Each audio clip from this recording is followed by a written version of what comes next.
ആരോഗ്യ പ്രവർത്തനങ്ങളെക്കുറിച്ച് പ്രത്യേകിച്ച് നിപ്പയുമായി ബന്ധപ്പെട്ട വിഷയത്തിൽ ആരോഗ്യമന്ത്രിയായിട്ട് കോഴിക്കോട് എന്നുള്ളതൊക്കെ ഞങ്ങൾ സംസാരിച്ചായിരുന്നു. ഇന്ന് വൈകുന്നേരം വീണ്ടും അനിലിൻ്റെ നേതൃത്വത്തിൽ കോഴിക്കോട് മീറ്റിംഗ് നടക്കുന്നു. ഞാൻ ആ മീറ്റിങ്ങിൽ പങ്കെടുക്കുന്നുണ്ട്. ഒരു വീഴ്ച എന്നൊക്കെ പറയാൻ മാത്രമുള്ള ഒന്നാമത്തെ സർക്കാരിന് സ്വാഭാവികമായിട്ട് സർക്കാർ വന്നിട്ട് ആദ്യത്തെ നിയമസഭയിൽ കോളിംഗ് അറ്റൻഷൻ അഭിമുഖീകരിച്ച ആളാണ്. എന്നോട് പറഞ്ഞത് എന്താ വെച്ചാൽ ഈ പ്രീ മൺസൂൺ വർക്കുകളുടെ അലംഭാവം എന്നാണ്. ഒരു സർക്കാരിന് അലംഭാവം കാണിക്കാനൊരു സമയമൊക്കെ വേണമല്ലോ. ഒരു 20 ദിവസം ആകുമ്പോഴത്തേക്ക് അലംഭാവം എന്ന് പറഞ്ഞിട്ട് കോളിംഗ് അറ്റൻഷൻ കൊണ്ടുവന്നതാണ്. അത് രാഷ്ട്രീയമാണ്. ഞങ്ങളേതായാലും ഇതിനെ അങ്ങനെ രാഷ്ട്രീയമായിട്ട് കാണാൻ തീരുമാനിക്കണില്ല. ഞങ്ങൾ എന്ത് വീഴ്ചകളുണ്ടെങ്കിൽ പോലും അത് ഗൗരവത്തിൽ പരിശോധിച്ചിട്ട് ആശ്വാസകരമായിട്ട് ജനങ്ങൾക്ക് നിൽക്കാനുള്ള ശ്രമമാണ് ഞങ്ങളുടെ ഭാഗത്തുനിന്നുണ്ടാവും.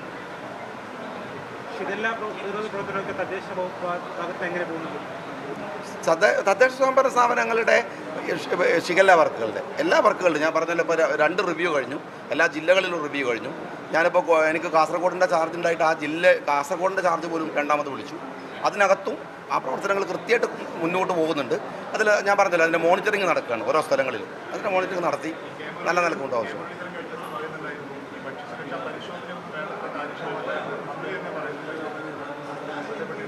ഇല്ല, സത്യത്തിൽ ശ്രദ്ധപ്പെട്ടില്ല.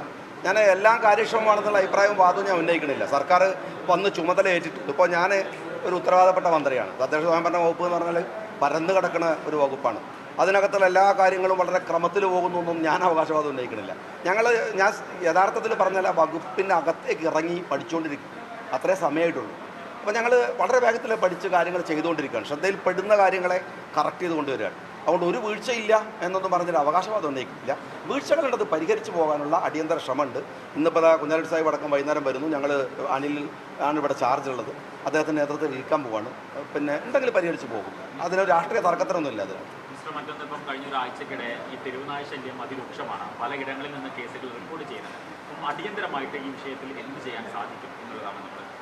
ഞാൻ ഇന്നലെ തിരുവനന്തപുരത്ത് സെക്രട്ടറിയെ ദിവ്യ IAS വിളിച്ചു. അവരോട് സംസാരിച്ചു. ടിങ്കുവിനോട് അതിൻ്റെ ഒരു കമ്മിറ്റി ഉണ്ടാക്കിയിട്ട്, കാരണം സുപ്രീം കോടതിയുടെ വിധി വന്നിരുന്നല്ലോ, അതിൻ്റെ പശ്ചാത്തലത്തിൽ ഒരു സമിതി ഉണ്ടാക്കിയിരുന്നു. ആ സമിതിയിലെ മീറ്റിങ്ങിനകത്ത് തന്നെ ഞാൻ പറഞ്ഞത്, നിങ്ങൾ ഈ സമിതി ഉണ്ടാക്കുന്നത് കാര്യങ്ങൾ നടത്താതിരിക്കാനാണോ എന്ന് ഞാൻ അന്നേ സംശയം പറഞ്ഞതാണ്. അതുകൊണ്ട് ഞാൻ ഇന്നലെ പറഞ്ഞു, അടിയന്തരമായിട്ട് എനിക്ക് അതിൻ്റെ റിപ്പോർട്ട് വേണം. സമിതി എന്താണ് തീരുമാനിച്ചത്, ഏത് തരത്തിലാണ്. അത് ABC സെൻ്ററുകളില്ലാത്ത ജില്ലകൾ പോലും ഇപ്പോഴും ഉണ്ട്. അപ്പോൾ ABC സെൻ്ററുകൾ കൊണ്ടും തെരുവുനായ ശല്യം പരിഹരിക്കാൻ കഴിയുന്നുള്ള വിശ്വാസം വ്യക്തിപരമായിട്ട് എനിക്കില്ല. ഞാനത് പരിശോധിച്ചുകൊണ്ടിരിക്കുകയാണ് തീർച്ചയായിട്ടും. അപ്പോൾ ആ റിപ്പോർട്ട് കിട്ടിയ ഉടനെ അതിനകത്ത് എന്തെങ്കിലും ഒരു ആക്ഷനിലേക്ക് ഞങ്ങൾ പോകും.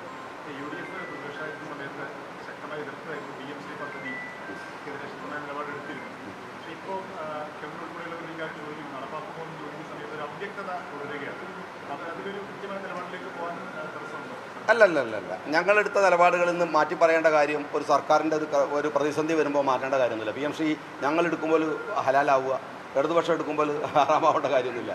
അതിനെ എതിർത്തിരുന്ന എല്ലാ ന്യായവാദങ്ങളും ഉയർത്തിക്കൊണ്ട് തന്നെ ഞങ്ങൾ പറയുന്നു, ഇടതുപക്ഷം ഒപ്പുവെച്ച, അല്ലെങ്കിൽ അന്നറിയാലോ ഒരു MP ഇടനിലക്കാരനായി ഒപ്പുവെച്ച അതിൻ്റെ പണം സ്വീകരിച്ചിട്ടുള്ള കരാർ നടപടികൾ മുമ്പോട്ട് പോയിട്ടുണ്ട്. വിദ്യാഭ്യാസ മന്ത്രി ഇത് വ്യക്തമാക്കി. അതെങ്ങനെ പരിഹരിക്കണം എന്നുള്ളത്, ഒരു ഗവൺമെൻറ് ഒപ്പുവെച്ചൊരു കാര്യത്തെ പിറ്റേ ദിവസം വരുമ്പോൾ ആ ഗവൺമെൻറ് പോകുന്നതോടുകൂടി ഇല്ലാതാവണില്ല. ഒരു ഗവൺമെൻറ് തുടർച്ചയാണ്. നിങ്ങൾക്കൊക്കെ അറിയാം, മീഡിയകൾക്കൊക്കെ അറിയാം. അത് ഞങ്ങൾ പരിശോധിക്കുന്നുണ്ട്. വിദ്യാഭ്യാസ മന്ത്രി അതിന് കൃത്യമായിട്ട് റോജി M. ജോൺ മെനഞ്ഞാന്നൊരു കൃത്യമായ മറുപടി പറഞ്ഞു എന്നാണ് എനിക്ക് തോന്നുന്നത്.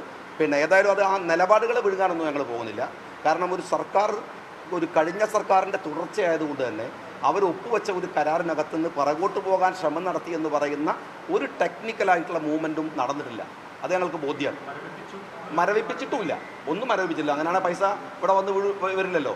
പൈസ ഫണ്ട് സ്വീകരിക്കാനുള്ള നടപടികൾ ആരംഭിച്ചല്ലോ.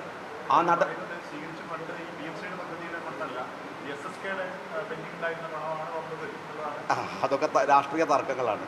ഞാനതിനകത്ത് വീണ്ടും പറയുന്നു, ഒരു 1.5 മാസമാകുന്ന ഒരു സർക്കാർ വലിയ രാഷ്ട്രീയവാദങ്ങളിലേക്ക് പോകുന്നതിന് പകരം ഈ കാര്യങ്ങളെക്കുറിച്ചുള്ള ഒരു പരസ്പര ധാരണയുടെ സംസാരത്തിലാണ് നമുക്ക് താല്പര്യമുള്ളത്. കാരണം എന്താ വെച്ചാൽ അത് രാഷ്ട്രീയമായിട്ട് പറയാൻ നിൽക്കാന്നല്ല.